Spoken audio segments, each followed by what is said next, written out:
United in the most unimaginable circumstances, mothers Ellen Room and Holly Dance are both fighting social media companies to get hold of their sons' internet histories in a bid to find answers about what happened and how they died. Ellen's son, Jools Sweeney, known as Jools, took his life in April 2022, just 6 days after Archie Battersby was found unconscious in separate but similar circumstances. And Archie succumbed to his injuries 4 months later. And Jools' mum Ellen and Archie's mum Holly join us now. It's, I think, for our viewers, it's so difficult and so brave for you both to come and talk about this. Because I know how painful that will be, but you're trying to help others as well as yourselves to get answers. Massively, and I think I've always said, and so have you, that if we can make a difference to other people, then that's what we're here for, by sharing. I heard a lovely phrase the other day, turning pain into purpose, using our pain to make a difference to everybody. Ellen, your son Jools, 14 years old, what do you feel you need to know from the social media companies?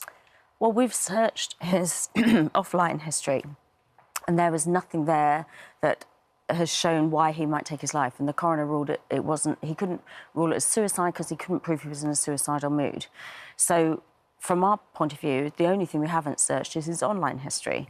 So when you say his offline history, you mean just his... He wasn't bullied, there was nothing at school, didn't have a problem with a teacher. Right. There's nothing that's come out that could have contributed towards his death. And you're a loving mum, you know your son.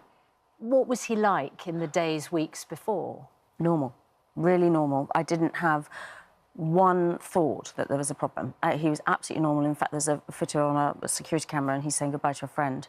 And he's laughing and he'd been playing, and there wasn't one part from either his father or I that thought there was a problem. So he's perfectly normal, 14-year-old. Yeah. He's got friends, he's not being bullied at school. And then you find him dead. I think anybody would assume, OK, there's something else going on that I can't see.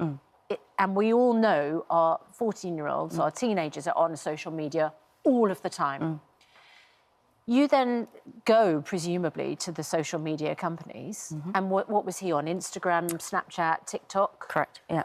And say, could I have a look then at what he was browsing, what he was looking at, perhaps what he was searching for, perhaps any messages that were being sent?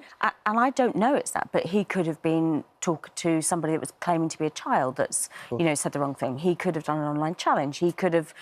I don't know. And that's the thing, I just don't know. But I think, as a parent, we should have the right. And I was really shocked that we don't have the right to see our children's online data. As a mum, though, I mean, didn't you just assume they would show you? Absolutely, I did.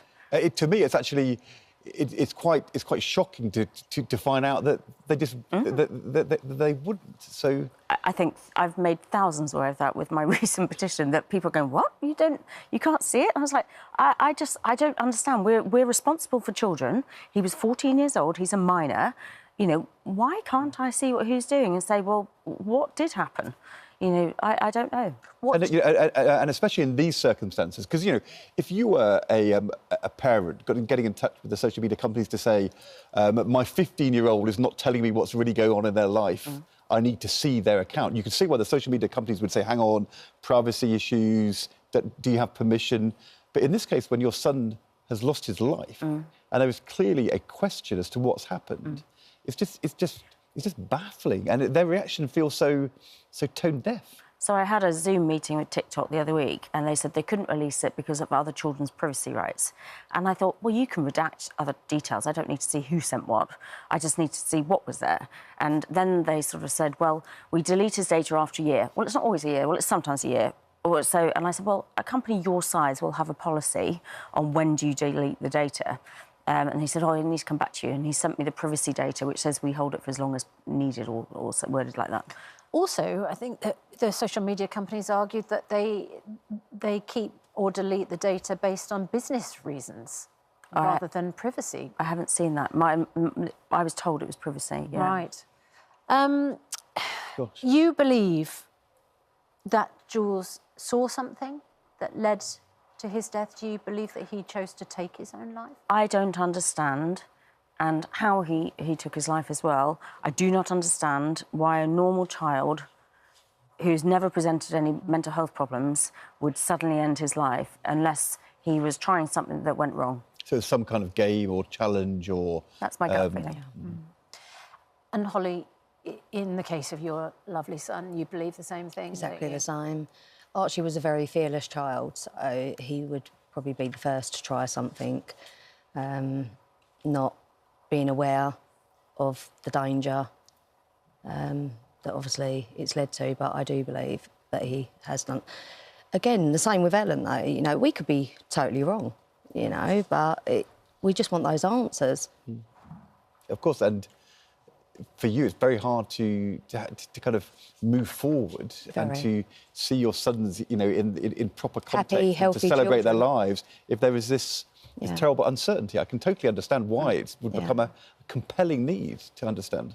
It's become an obsession almost, that I need to know answers. And every day we're hearing of other parents in similar situations, and you think, this is wrong, this has to change, we're not doing enough to protect our children. So the government, the new law, the Online Safety Bill, now gives the coroner the power to get this information from the companies in the case of a death.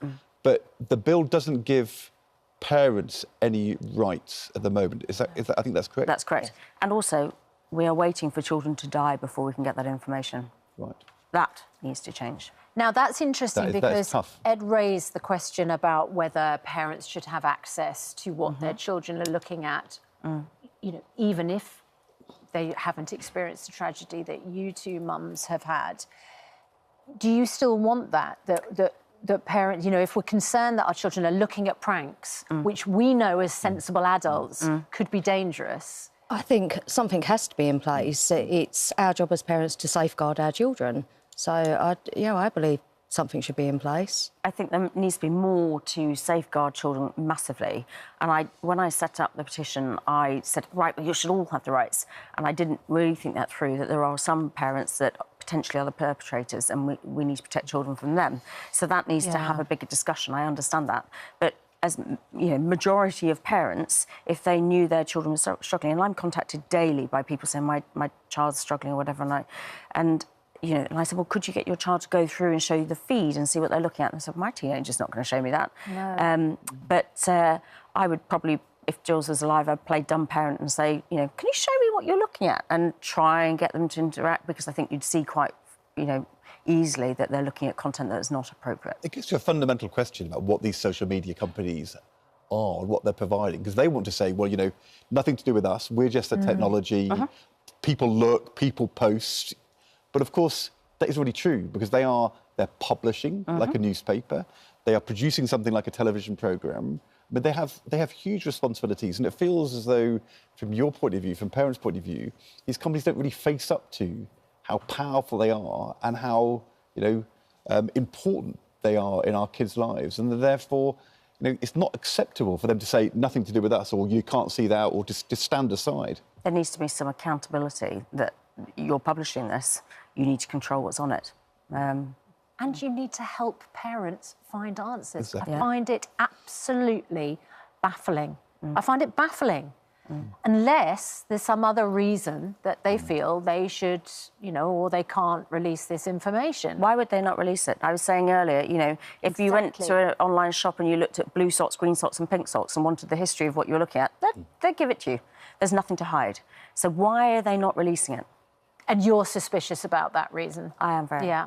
And Holly, what would you say to parents, just terrified about what their children might be looking at online and what it might lead to? I think the communication between parents and children is a huge thing, and I think lockdown has obviously brought in the internet in our children's life massively. It's there outside. My friend that's a psychotherapist, she said that there's like 300 referrals a day for children suffering with anxiety. They can't socialise now because obviously we've had the lockdown for 2 years. They've lost those skills, haven't they? And of course, yes, you're right, parents might have carried on working. Children weren't at school. No. We don't know what they were looking at, do we? But it's also a simple thing, being in the playground when you're 11, 12, 13, can be quite stressful. And the problem with social media is like you're in the playground all the time. In the 10 at night, our kids are still There's no switching off, involved in is there? So complicated children things. that are being bullied as well. Exactly. You know, whereas obviously we grew up, it would end at school, but now it's going home with them as well. There's no... I think when, you know, you speaking out is going to put more pressure on the social media companies, and frankly, we should hold their feet to the fire on this. I absolutely agree. And I think they've got to take accountability. And, yeah, take accountability where they should. As I said at the start, it's hard what you're doing, but it's really, really important. It's hard. It's really important. It's emotionally and physically draining. Yes. But we are determined to make a difference. Yeah. Right, so let's just find out what TikTok said. Their statement says, we do not have information about what Jools was watching or searching on TikTok because the law requires us to delete the data. Now, and I have the longer statement here. We do not have information about what Jools was watching or searching on TikTok because the law requires us, like other companies, to delete data unless it is essential to the business. Well, I looked at Jools' phone the other day, which I haven't turned on for a while, and there is data there from 2 years ago on one of his accounts, and there's an awful lot of greyed out images that some of them are removed. But there are some data there, so that's not true. There are data there. It says we do not have any further information on his watch or search history than Ellen has from his account. We're going to look at how we can better support bereaved parents who wish to access information about their child's account. Better support is a bit of a strange phrase. Start to support me. Change things. Change things. Release the data. Thank you both very much indeed. you. If you're affected by any of the issues we've been discussing, you can find advice and support at itv.com/helplines.